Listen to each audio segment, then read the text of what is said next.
Welcome to Energy Flow in Ecosystems Crash Course Edition. We previously learned that organisms that do photosynthesis, such as plants, store energy from the sun inside of carbohydrates, also known as sugars. This energy that they stored flows through the ecosystem as they're eaten, and the things that eat them get eaten. But let's start from the top. So, photosynthetic organisms are also known as producers because they produce their own food from the sun, that is. They're also known as autotrophs because auto means self, and they produce foods by themselves. Everyone else, herbivores, omnivores, and carnivores, are consumers. We eat. Yum. We're also known as heterotrophs because we get our food from multiple sources: pizza, chocolate, lumpia, empanadas. Mmm, food. One way we can model this flow of energy is through an ecological pyramid. Energy starts in the sun. It is stored by producers slash autotrophs slash photosynthetic organisms such as plants. Then primary consumers, aka herbivores, such as this cute bunny, eat the plants. Then come the omnivores, then the top predators or carnivores. So as you can see, the energy of the sun goes up the ecological pyramid. Each of these levels is called a trophic level. Another way we can model this flow of energy is through a food chain. This shows the feeding relationships between trophic levels.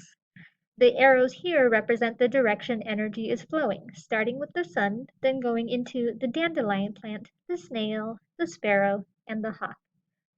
Did you know that during the Great Depression there was a shortage of coffee, so people used to turn dandelion root into a coffee substitute? You can find recipes on YouTube.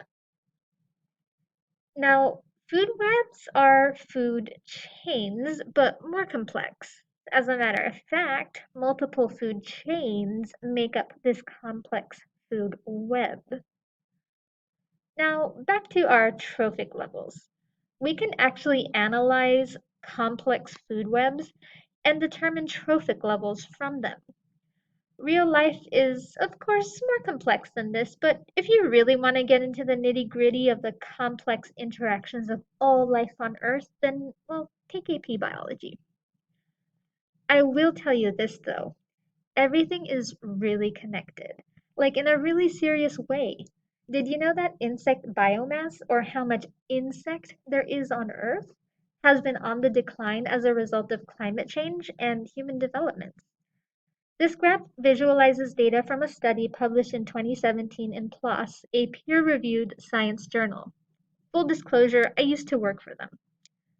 In this study, German researchers found a 75% decline in insect biomass over a 27-year period. What effect do you think this has had on the bird populations that rely on insects for food? What about the predators that prey on those birds?